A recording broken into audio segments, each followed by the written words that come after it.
అయితే బయటికి వెళ్ళి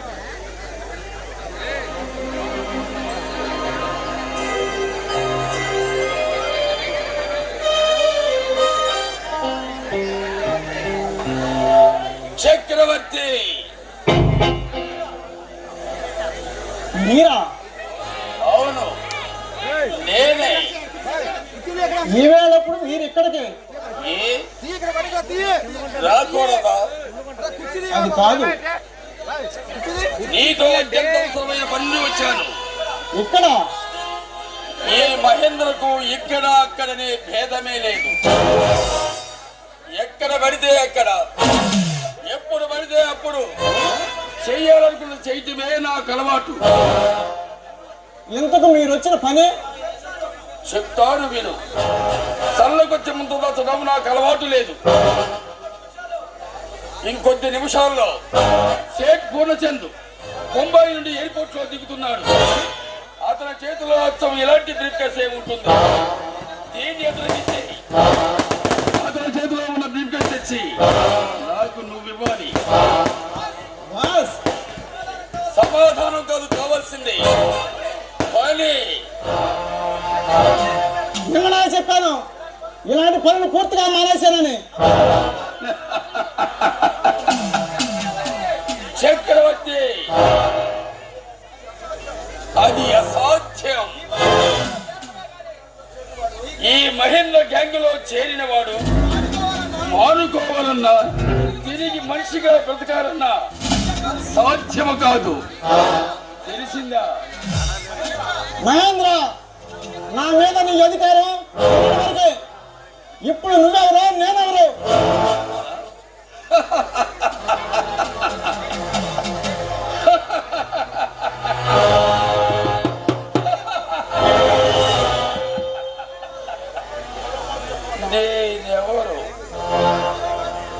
నేనెవరో మరో మారి తెలియజేయమంటావా చక్రవర్తి?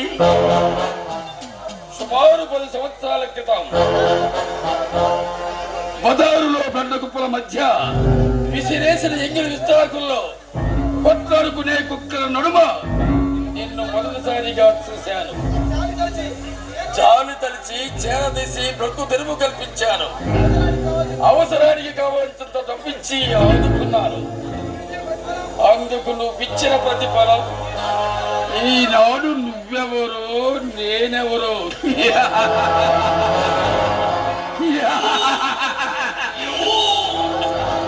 శహబాజ్ చక్రవర్తి, శహబాజ్.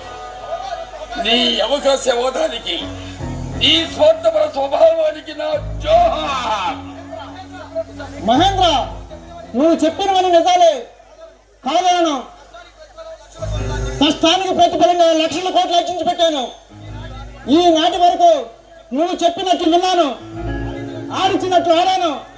ఇంకా ఎంతకాలమని ఈ చీకటి బ్రతకమంటావు? అందుకే వెలుగు కోసం ప్రయత్నిస్తున్నాను. వెలుగు? నీ బ్రతుకే చీకటి. వెలుగును నువ్వు చూడలేవు. నా భావి జీవితంలో కోటి కాంతిగా ప్రకాశించబోయే వెన్నెలనే ఇక్కడ లోపలే అడుగడుక్కి అమావాస్యలా అడ్డగిస్తాను. నా చీకటి జీవితాన్ని బయట పెట్టాలని ప్రయత్నిస్తే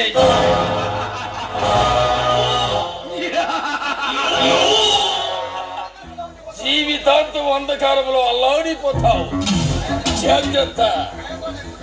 మహేంద్ర, ప్లీజ్, నేను పూర్తిగా మారిపోయాను.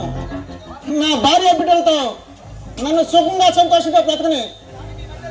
జానికి నన్నే సర్వస్వంగా భావించి బ్రతుకుతుంది. ఇంకా అమాయకులను మోసం చేయలేను. ఇకనైనా నా వాళ్ళని సంతోషంగా సుఖంగా బ్రతకని.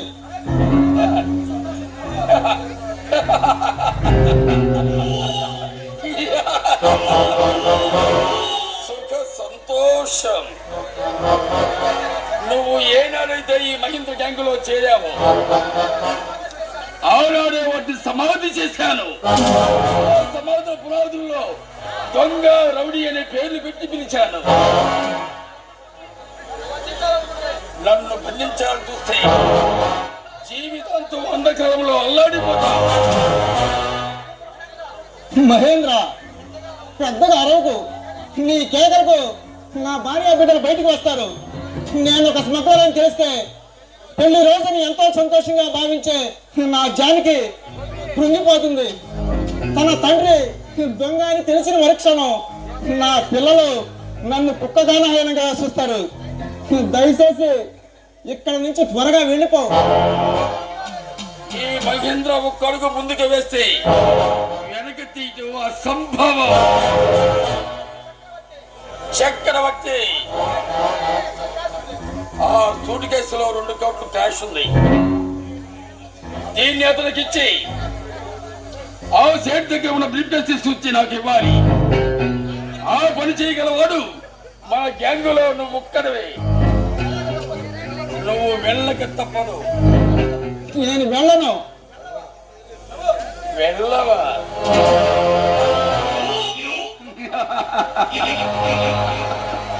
చంపుతావా? చంపను. చక్రవర్తి,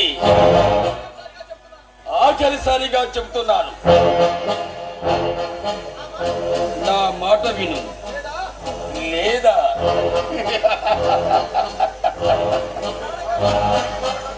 నీ భార్యా పిల్లల్ని పిట్టల్ని కాల్చినట్టు కాల్చి పారేస్తాను.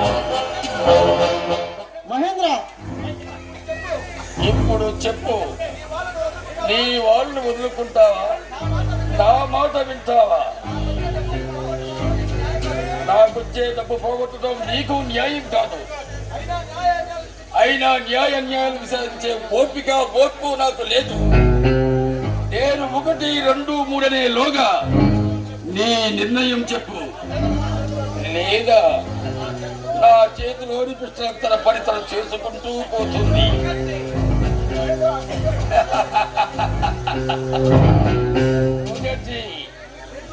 1, 2. మహేంద్ర, ఆ సూట్ కేసులు వెరీ గుడ్. మనిషి అన్నవాడు నీలా నీతిగా తయారవ్వాలి. నిర్ణయం బాగా తీసుకున్నావు. త్వరగా వీడు.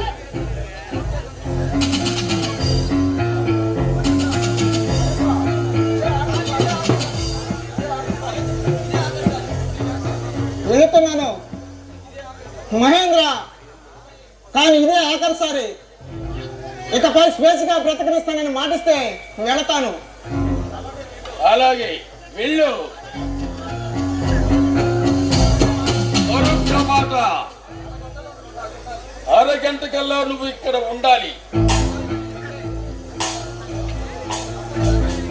అప్పుడు దాకా నేను ఇక్కడే నీకోసం వెయిట్ చేస్తూ ఉంటాను. ఇక్కడ? అవును, ఇక్కడే. చక్రవర్తి,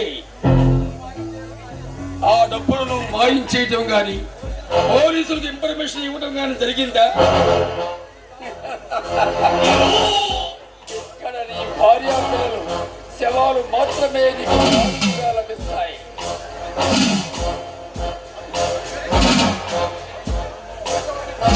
అందుకే నువ్వు వచ్చే వరకు ఇక్కడే వెయిట్ చేస్తూ ఉంటాను. ఈ విషయం నా భార్యతో చెప్పను. వెళ్ళు.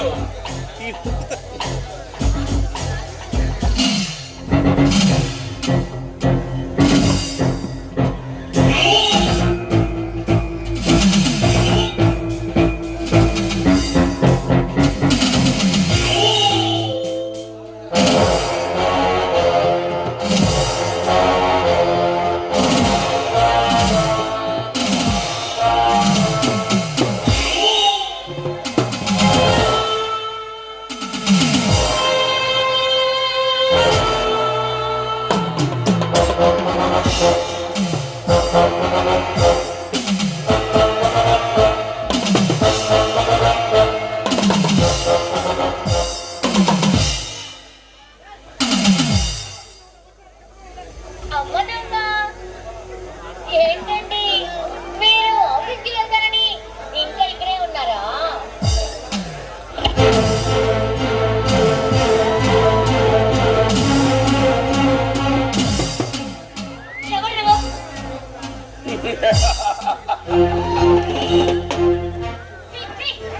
ఏమిటి వెంకిలి చేస్తాడు? మర్యాదగా ముందు బయటికి వెళ్ళు. నేను వచ్చింది చక్రవర్తి కోసం. అసలు ఆయన ఎక్కడికి వెళ్ళారు? నేనే పంపాను. నువ్వు ఎక్కడికి పంపావు? కంగారు పడకు. ఓ అరగంటలో వచ్చేస్తాడు. అయితే మీరు కూడా అప్పుడే రావడం మంచిది. వెళ్ళండి. ఆగో, వచ్చిన వాణ్ణి అడ్రస్ అడగకుండా, అతిథి మర్యాదలు చేయకుండా మర్యాదల లక్షణం కాదే. అడగకుండానే వచ్చి అతిగా ప్రవర్తించడం మగతనం కాదు, మర్యాదస్తుల లక్షణం అంతకన్నా కాదు. నేనెవరో తెలుసుకుంటే మాట్లాడవు. మీరే చెప్పొచ్చుగా.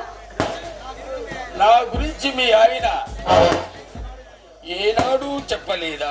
చెప్పాల్సిన అవసరం రాలేదు. నేను నీ భర్త బోసుని. అయ్యో క్షమించండి, మీరెవరో తెలియక. తెలియక చేసిన దానికి క్షమాపణలు ఎందుకు? మా వారు ఎప్పుడు మీ గురించే చెప్తూ ఉంటారు. మా కుటుంబానికి మీరు ఎంతో సహాయం చేశారట. మా వారు మిమ్మల్ని తలవని రోజంటూ ఉండదండి. అవును, నన్ను మర్చిపోవటం అంత సులభం కాదు. అసలు ఇంతకు నీ భర్త చేస్తున్న ఉద్యోగం గురించి ఏనాడైనా చెప్పాడా? చెప్పాడు. చెప్పాడా? ఏమని? అదే ఎక్స్పోర్ట్ ఇంపోర్ట్ కంపెనీలో మేనేజర్ అని. హలో, ఎందుకు అలా నవ్వుతున్నారు? నీ తెలివి తక్కువతనానికి నవ్వకేం చేయమంటావు? సాధ్వి సీతాదేవి లాంటి నువ్వు చక్రవర్తిని శ్రీరాముని భ్రమించినందుకు, అతను చెప్పేదే వేదం అనుకుని, మునగమన్నదే గంగనుకుని గుడ్డిగా నమ్మినందుకు. అంటే అంటే ఏంటి మీరు చెప్పేది? మీరు చెప్పేది ఏమి నాకు అర్థం కావడం లేదు. నువ్వు నమ్ముకున్న నీ శ్రీరామచంద్రుడు చేస్తున్న ఉద్యోగం ఏమిటో తెలుసా? స్మగ్లింగ్. అయితే మీరు ఆ ముఠా నాయకుణ్ణి. అబద్ధం. మా ఆయన అలాంటి వారు కాదు, ఎంతో మంచివాడు. పైకి బాగా నటించిన వాడే వెనుక కోతలు తగ్గుతూ ఉంటారు. ఇప్పటికే మీ ఆయన ఎన్నో దోపిడీలు దొంగతనాలు చేశాడు. నేను నమ్మను. నమ్మి తీరాలి. అయినా నీ నమ్మకాలతో పనిలేదు. సత్యం దృష్టిలో నీ భర్త నేరస్తుడు. కాదు, నా భర్త అలాంటి వాడు కాదు. నా భర్త మీద లేనిపోయిన కట్టుకథలు చెప్పి నన్ను నమ్మించాలని చూడకు. నాటకాలు ఆడకు. ఆ నాటకానికి తెలపడే రోజు దగ్గరకొచ్చింది. ఇప్పుడు వెళ్ళింది కూడా నీ ఆ స్మగ్లింగ్ పని మీదే. ఆ బండలు వేయండి ప్లీజ్. మా వారి మీద అలాంటి ఆ బండలు వేయండి.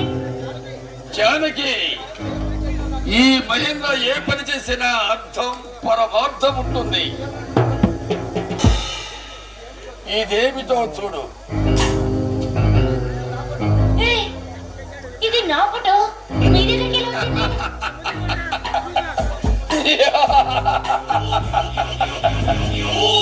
ఒకనాడు చక్రవర్తి జేబులో నుండి ఈ ఫోటో జారిపడింది. అది నా కంట పడింది. అప్పటి నుండి నీ మీద మనసు పారేసుకున్నాను.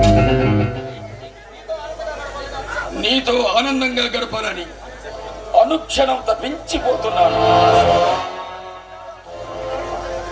ఈనాడు సమయం సందర్భం కలిసి వచ్చాయి. నీచుడా, వెళ్ళగలిగే. జానకి, వెళ్ళలేను. మెత్తని నీ గుండెల్లో మొత్తుగా ఒదిగిపోతాను. అందమైన నీ పరువాన్ని, పసందైన పరుసుధనాన్ని తనివి తీరా తురుకుంటాను.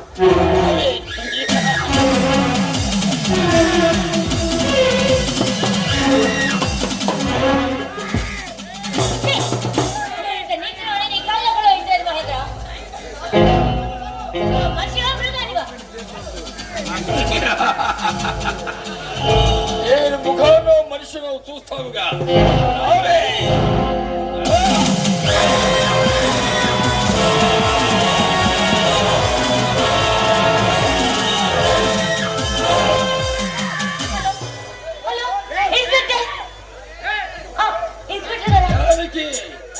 ముందు ఆ ఫోన్ ఆపు.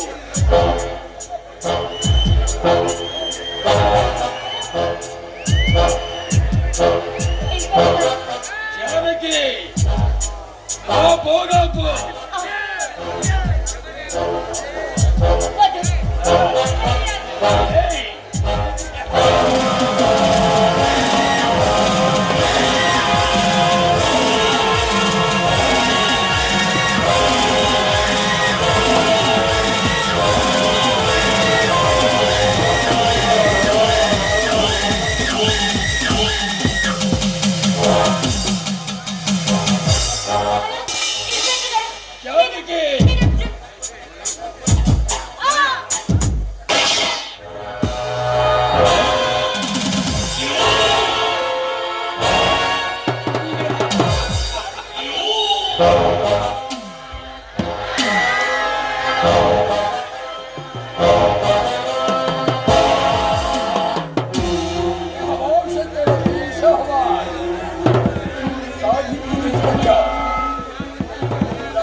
నా మాట వినలేదు పాపం, అందుకే ప్రాణాలు కోల్పోయింది. ఎంత పని చేసావు మహేంద్ర, ప్రాణాలకి తెగించి నీ పని చేసి పెట్టాను. నువ్వు ఇచ్చిన బహుమానం ఇదే. నా ప్రాణానికి ప్రాణమైన నా జానికిని బలికొన్న నిన్ను బ్రతకనివ్వను.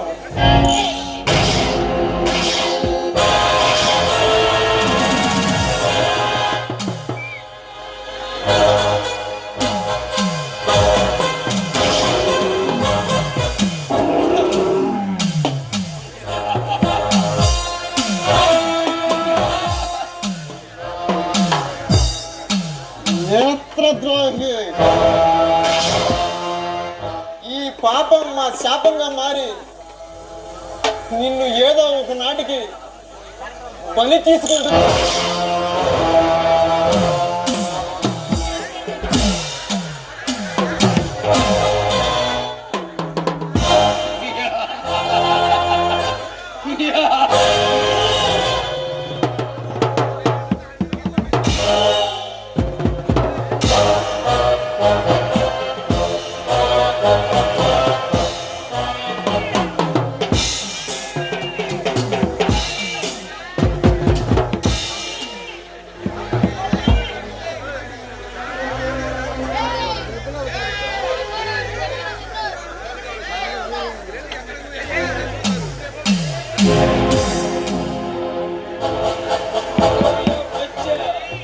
నిన్ను పుట్టించిన బ్రహ్మజైన దిగిరవాలి. పద్మవ్యూహాన్ని ఛేదించడానికి కలుగుతాం.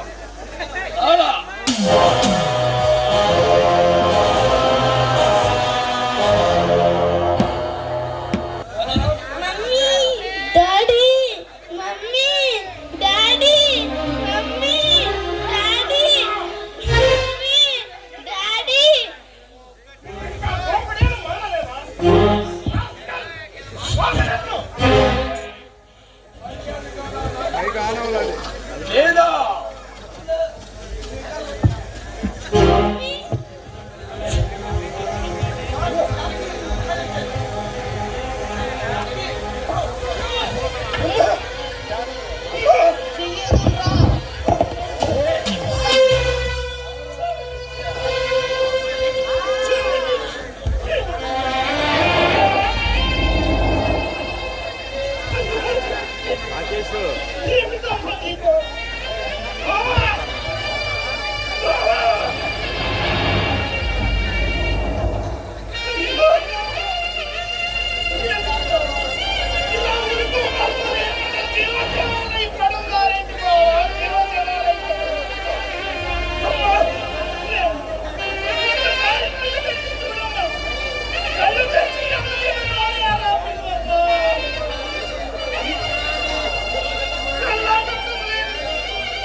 మైకు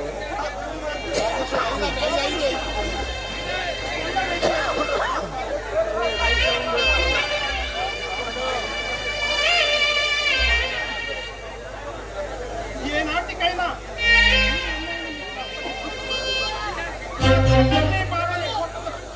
నంబర్ ఏమైనా మారిందని చూడు. బాగుపడడం నా బాగుపడదు వాడి నాశనానికి